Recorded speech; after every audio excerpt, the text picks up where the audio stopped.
High everyone welcome back to my channel.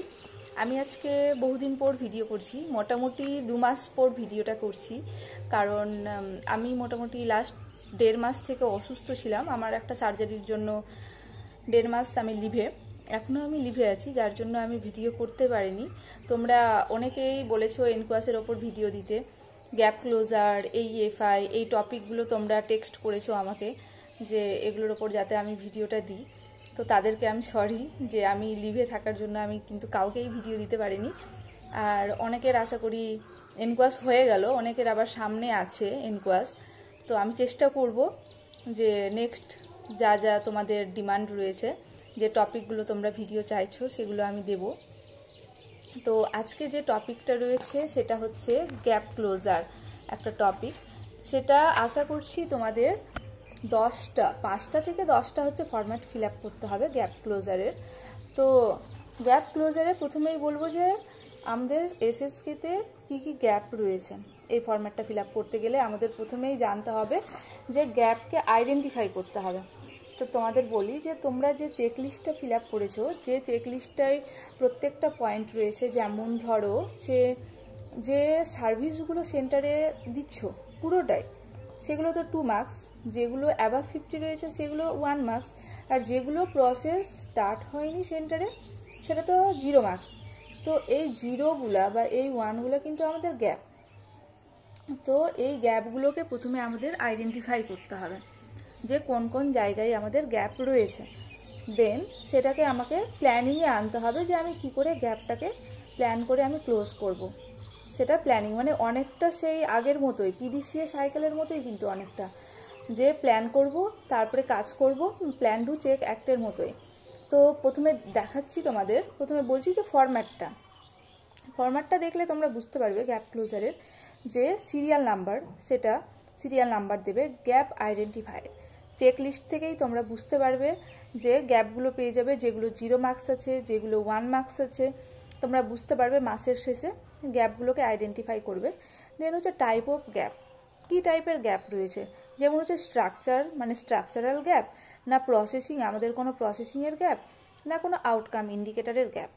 যেরকম হচ্ছে structural, যদি ভিআই এর রুম না থাকে বা এএনসি ঠিকঠাক রুম না থাকে বা প্রাইভেসি যেটা বলে, সেটা তো স্ট্রাকচারের মধ্যে পড়বে। তারপরে হচ্ছে আউটকামে কীগুলো পড়বে, আউটকামে হচ্ছে তোমার দেখো যে ধরো যে পিএসএস, যেটা পেশেন্ট স্যাটিসফ্যাকশন স্কোর, মানে পেশেন্টরা যেটা স্কোর দিয়ে থাকে সেটা আউটকাম ইন্ডিকেটরের মধ্যে। তারপর ধরো সিএসএস, পিএসএস যেমন সিএসএসও তো তাই, আর 4th এএনসিগুলো রয়েছে সেগুলো কিন্তু আমাদের আউটকাম ইন্ডিকেটরের মধ্যে পড়বে। তাছাড়া যেটা রয়েছে যে person responsible to close the gap, কারা কারা এই গ্যাপটা রেসপন্সিবল ক্লোজ করার জন্য, সেটা অ্যাকশন প্ল্যান, আমরা কি কি অ্যাকশন নেব, টাইম লাইন, কত টাইমের মধ্যে আমরা সেই গ্যাপটাকে ফুলফিল করব, আর end of the month status. এনকোয়াসের জন্য তো আমাদের প্রত্যেক মাসেই একটা করে মান্থলি মিটিং করতে হবে। তো সেই মাসে যে গ্যাপটা আমরা আইডেন্টিফাই করেছিলাম সেটার জন্য কি প্ল্যান করছি, মাসের শেষে গিয়ে সেটাকে কতটা আমি ক্লোজ করতে পারছি, সেই স্ট্যাটাসটা আমাকে জানতে হবে। তো চলো ভিডিওটা দেখতে থাকো, আর আমার এসএসকেতে যে গ্যাপগুলো রয়েছে সেগুলো তোমাদের আমি বলবো, দেখাবো। অনেকটা আশা করি তোমাদের হেল্পফুল হবে এই ভিডিওটা, তো শেষ অবধি দেখতে থাকো। প্রথমে আমার এসএসকের যে গ্যাপটা ছিল সেটা হচ্ছে এমার্জেন্সি কর্নার। কারণ যখন আমি সেট আপ করলাম এনকোয়াসের আমরা সবাই মিলে, তখন দেখলাম যে আমাদের একটা এমার্জেন্সি কর্নার লাগবে, যেখানে এমার্জেন্সি কর্নারে একটা এমার্জেন্সি বেড থাকবে, তারপরে বেডশিট উইথ পিলো থাকবে, স্যালাইনের যে স্ট্যান্ডটা রয়েছে সেটা, একটা ভাইটাল ট্রে থাকবে, একটা এমার্জেন্সি ট্রে সেট আপ রাখতে হবে, আর অক্সিজেন কনসেন্ট্রেটরও রাখতে হবে। তো এই গ্যাপগুলো যেহেতু আমাদের এমার্জেন্সি কর্নারে এগুলো লাগবে, এটা হচ্ছে একটা গ্যাপ। এটা কি টাইপের গ্যাপ, টাইপে বলছে স্ট্রাকচারাল গ্যাপ, যেহেতু আমাদের একটা রুম লাগবে, আর যদি কারো যদি রুম না থাকে তাহলে তো একটা কর্নারে আমাকে এমার্জেন্সি কর্নার বানাতেই হবে। তাছাড়া বলছে person responsible to close the gap.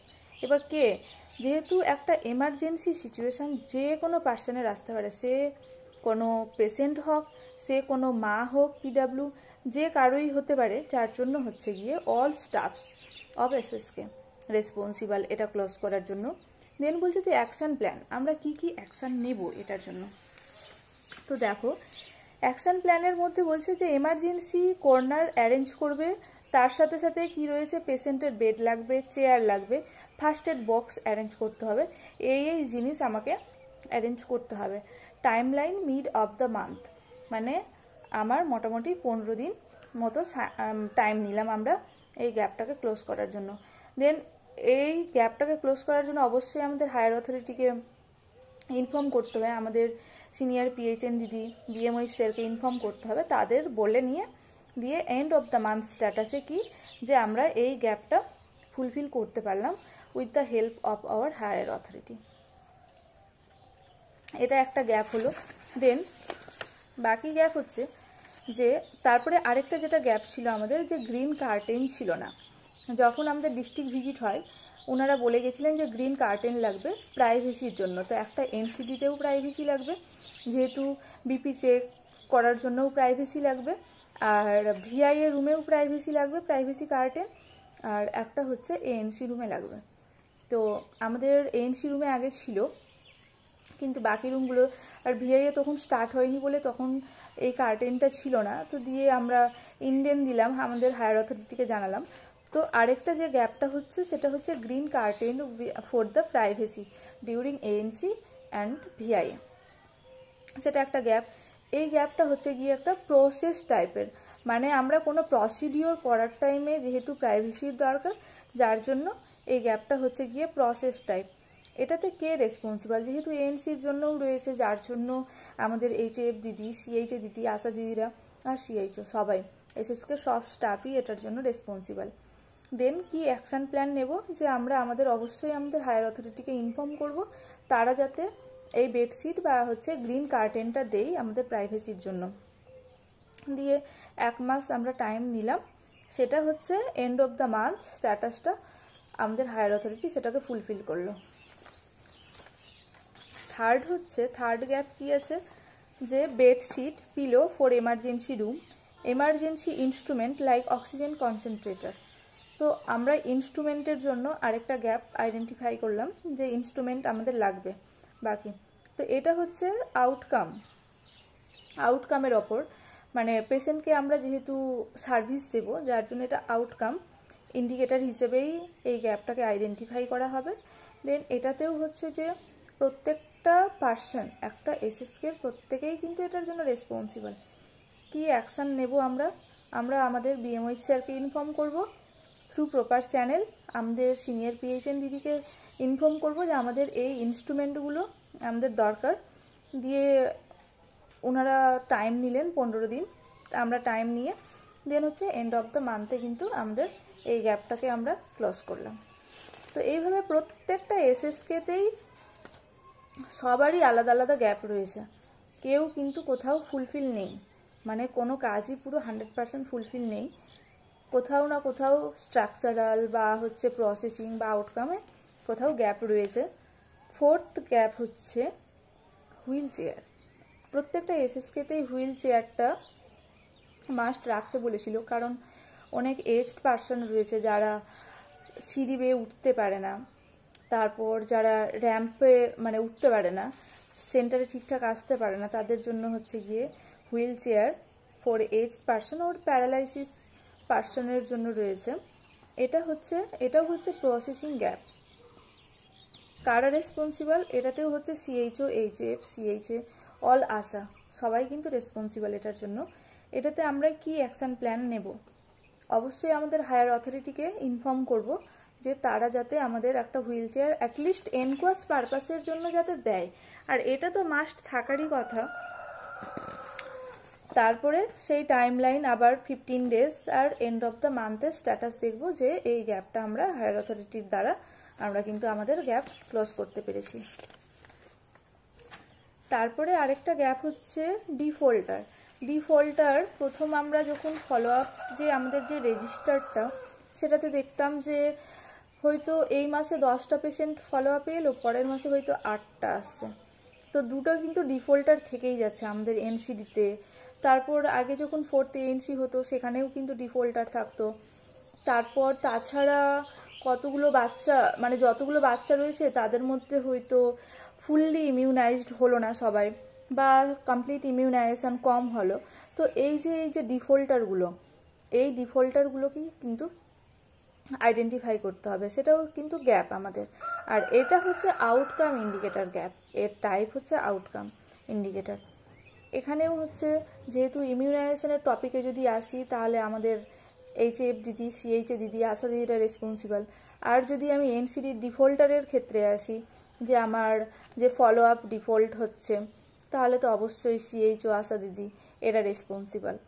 দিয়ে কি অ্যাকশন প্ল্যান করব?